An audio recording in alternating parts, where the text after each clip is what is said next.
Hello everyone, this is Ratika Roy Bhattacharya. I welcome you all on my YouTube channel Study Together with Ratika. आज के video में हम लोग start करने वाले हैं केमिकल रिएक्शंस के कितने टाइप्स होते हैं। तो केमिकल रिएक्शन में हमने देखा था कि एक प्रोसेस जिसमें कुछ सब्सटेंसेस रिएक्ट करते हैं और एक नया सब्सटेंस प्रोड्यूस होता है, ठीक है। तो यहाँ पर हम लोग देखते हैं फर्स्ट केमिकल रिएक्शन है कॉम्बिनेशन रिएक्शन। तो नाम से ही पता चल रहा है कॉम्बिनेशन, जब कोई चीज़ कंबाइन कर रही है, ठीक है। तो इसमें क्या होता है A plus B gives C, ठीक है। मतलब दो या दो से ज़्यादा चीज़ें कंबाइन करेंगी और एक प्रोडक्ट हमें को मिलेगा। कभी कभी साथ में हीट प्रोड्यूस होता भी है, कभी कभी नहीं भी प्रोड्यूस होता है। तो कॉम्बिनेशन रिएक्शन में क्या हुआ, दो या दो से ज़्यादा सब्सटेंसेस रिएक्ट किए हैं और उसके बाद एक प्रोडक्ट मिल गया है हमको। तो अब इसमें हम फर्स्ट एक्टिविटी देखते हैं जो कि फर्स्ट एग्जाम्पल है इसका। इसमें कैल्शियम ऑक्साइड ले लिया गया है। कैल्शियम ऑक्साइड क्या होता है, क्विकलाइम, जो चूना होता है। नॉर्मली हम लोग देखते हैं ना, अपने घर में वाइट वॉश के लिए यूज़ करते हैं चूना।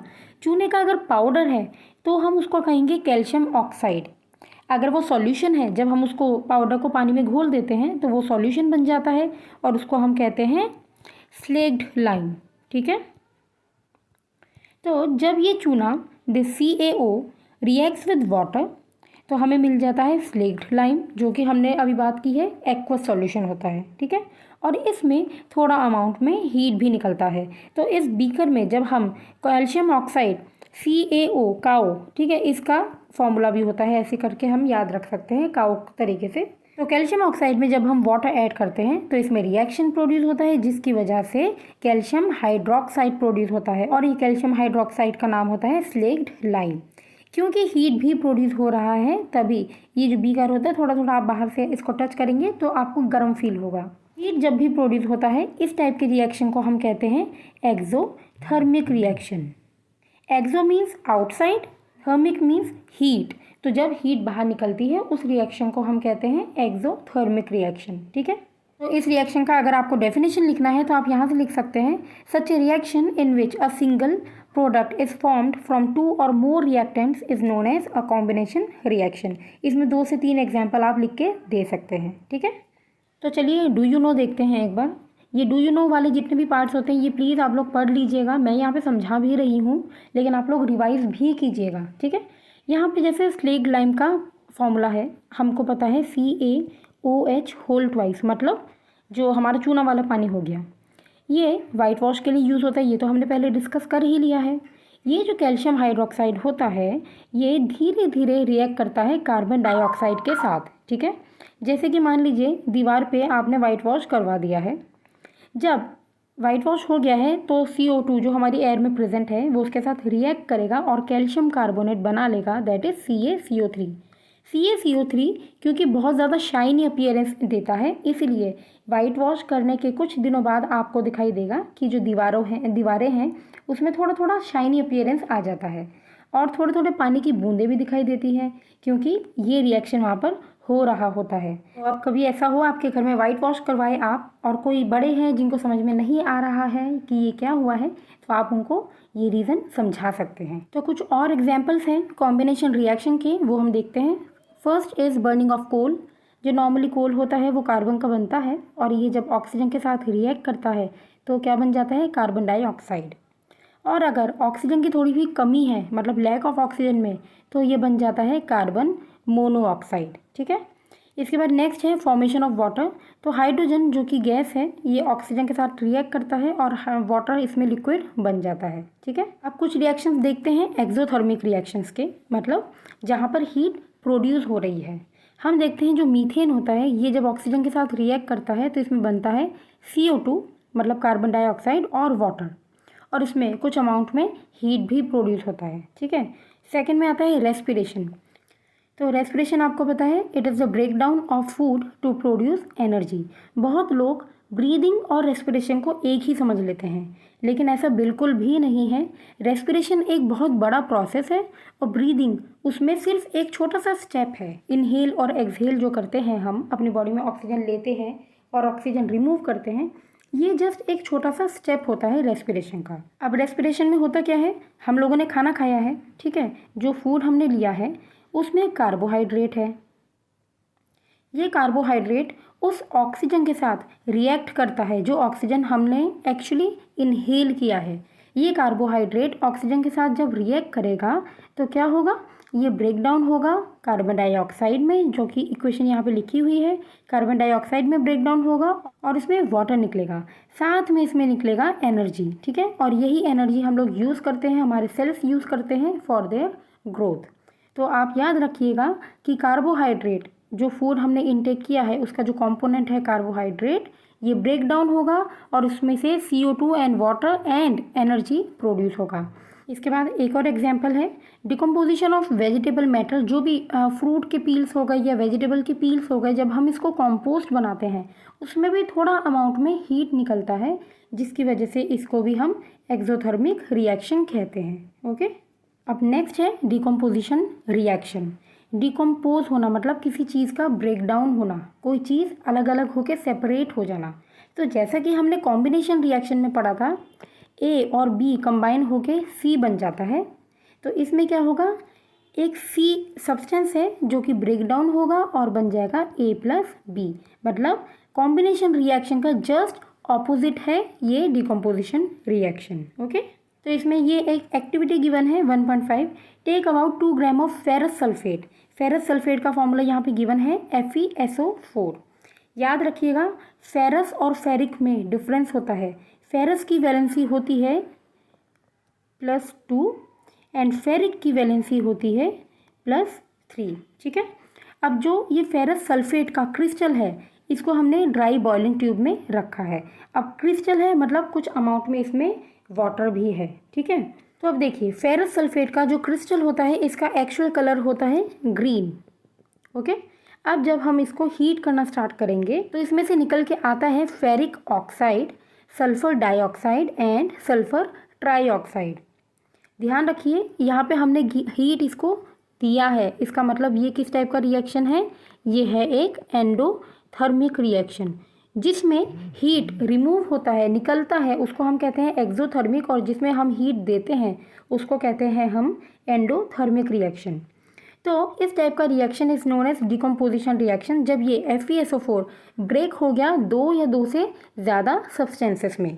फेरस सल्फेट जिसमें वाटर का भी प्रेजेंस है, जब इसको हमने थोड़ा सा हीट किया तो ये एनहाइड्रस बन जाता है। पहले तो एनहाइड्रस होना मतलब उसमें से वाटर रिमूव हो जाता है और वो वाइट कलर में चेंज हो जाता है।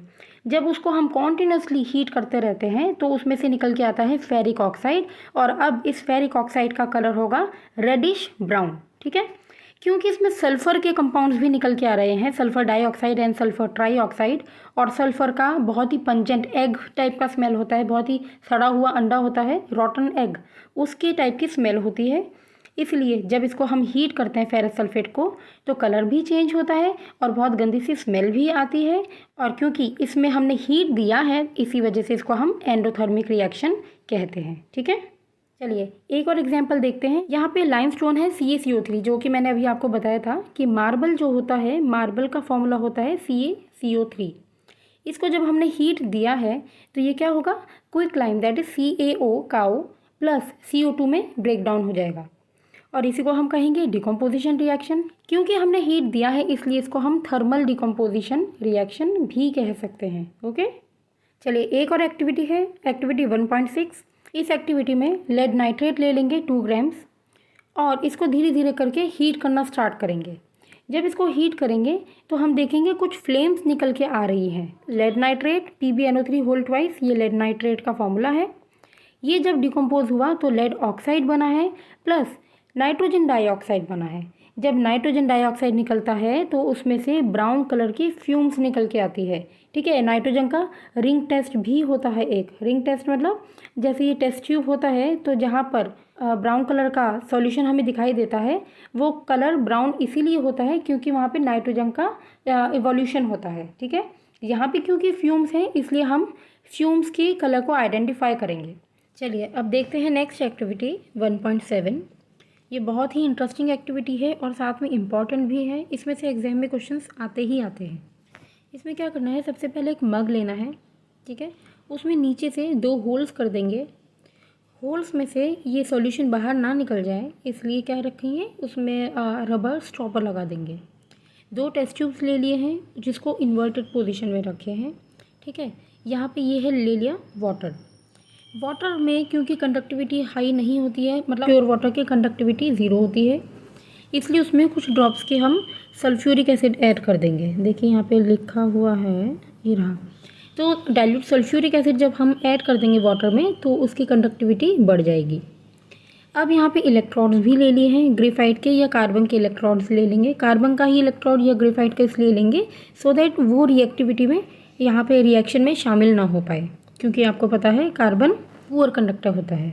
इन दोनों इलेक्ट्रॉड्स को 6 वोल्ट की बैटरी से हम कनेक्ट कर देंगे और इसके बाद जब हम इलेक्ट्रिसिटी इसमें से पास करवाएंगे तो हम देखेंगे यहाँ पे वाटर का डिसोसिएशन हो रहा है, मतलब डिकम्पोजिशन हो रहा है, ठीक है। देखिए यहाँ पे इस रिएक्शन को आप याद रखेंगे, वाटर का जब डिकम्पोजिशन होगा हाइड्रोजन और ऑक्सीजन में तो ये वाला रिएक्शन यहाँ पे कंटिन्यूसली चलता रहेगा। इसीलिए ये चीज़ करवाने के लिए ही हमने यहाँ से इलेक्ट्रिसिटी पास की है, क्योंकि ये इलेक्ट्रोलाइसिस ऑफ वाटर है। इलेक्ट्रोलाइसिस का मतलब होता है in presence of electricity lysis होना, टूटना, ठीक है। तो जैसे जैसे आप इसको देखेंगे थोड़ी देर बाद इलेक्ट्रिसिटी पास करने के, आपको दिखाई देगा कि ये दोनों इन्वर्टेड टेस्ट ट्यूब्स हैं, इसमें ऊपर स्पेस बढ़ता जा रहा है और साथ में एयर बबल्स होंगे। टेस्ट ट्यूब ए में अगर आप बात करें, इस वाले को मैं ए मार्क करती हूँ और इस वाले को बी। ए में अगर आप देखें ऊपर जो स्पेस है वो स्पेस क्यों बढ़ता जा रहा है, क्योंकि इस वाले जगह का जो पानी है वो डिसोशिएट हुआ है हाइड्रोजन और ऑक्सीजन में, और जो स्पेस यहाँ पे बन गया है ये ऑक्सीजन को शो कर रहा है जैसे कि यहाँ पे मेंशन्ड है। और ये टेस्ट ट्यूब बी में क्या है, यहाँ पे हाइड्रोजन शो कर रहा है, ठीक है। अब इतनी सी बात तो हमें दिखाई दे रही है कि दोनों टेस्ट ट्यूब्स में स्पेस आ गया है, ये शो कर रहा है कि हाँ इलेक्ट्रोलाइसिस हो गया है वाटर का। अब दूसरी बात इम्पॉर्टेंट जो देखने की है वो ये है कि ऑक्सीजन वाले में स्पेस कम है और हाइड्रोजन वाले में ज़्यादा है। इसका क्या रीज़न है, हमको पता है molecular formula of water is H2O। इसमें अगर हम एटम्स का काउंट देखें, हाइड्रोजन के नंबर ऑफ़ एटम ज़्यादा होते हैं एज़ कम्पेयर टू ऑक्सीजन, मतलब बिल्कुल डबल होता है। इसीलिए अमाउंट ऑफ ऑक्सीजन जो यहाँ पे इकट्ठा होगा टेस्ट ट्यूब ए में वो थोड़ा कम होगा और उसका जस्ट डबल होगा बी वाले टेस्ट ट्यूब में। पहली बात तो ये हो गई। दूसरी बात ये है देखने की, हमें कैसे पता चलेगा कि ये पक्का ऑक्सीजन और हाइड्रोजन गैस ही है। जब हम इस टेस्ट ट्यूब को निकालेंगे और इसमें कोई भी एक छोटा सा बर्निंग कैंडल लेके आएंगे, तो जब हाइड्रोजन के पास हम बर्निंग कैंडल को लेके आएंगे तो वो पॉप साउंड करेगा। पॉप साउंड क्यों करेगा, क्योंकि वो बहुत ज़्यादा रिएक्टिव होता है। Oxygen as compare to hydrogen pop sound produce नहीं करता है, लेकिन वो बर्निंग को और ज़्यादा सपोर्ट करता है, ठीक है। वो बहुत ज़्यादा कंबशन को सपोर्ट करता है, इसलिए जब आप उसके पास फ्लेम लेके आएंगे तो देखेंगे फ्लेम जलती रहेगी। और अगर ऐसी कंडीशन में रखेंगे जहाँ पे फ्लेम बंद होने वाली होती है तो भी वो फ्लेम जलती रहेगी, क्योंकि ये ऑक्सीजन सपोर्ट करता है कंबशन को। तो इस तरीके से हमें पता चलता है कि ये हाइड्रोजन और ऑक्सीजन गैस ही है, ओके। तो इस तरीके से हमें समझ में आया है कि ये इलेक्ट्रोलाइटिक डिकम्पोजिशन है, ठीक है, जब इलेक्ट्रिसिटी की हेल्प से कोई भी चीज़ का डिकम्पोजिशन होता है, ओके। चलिए एक और एक्टिविटी देखते हैं। 1.8 सिल्वर क्लोराइड ले लेंगे इसमें, ठीक है, और इसको हम जस्ट ऐसी पेट्री डिश में लेके या चाइना डिश में लेके हम इसको सनलाइट के सामने रख देंगे। सिल्वर क्लोराइड का ओरिजिनल कलर होता है वाइट, लेकिन जैसे ही इसको हम सनलाइट में रखेंगे तो धीरे धीरे ये कलर हो जाएगा ग्रीन, ठीक है, क्योंकि ये जो सिल्वर क्लोराइड है ये ब्रेक डाउन हो जाएगा या डिकम्पोज हो जाएगा सिल्वर एंड क्लोरीन में।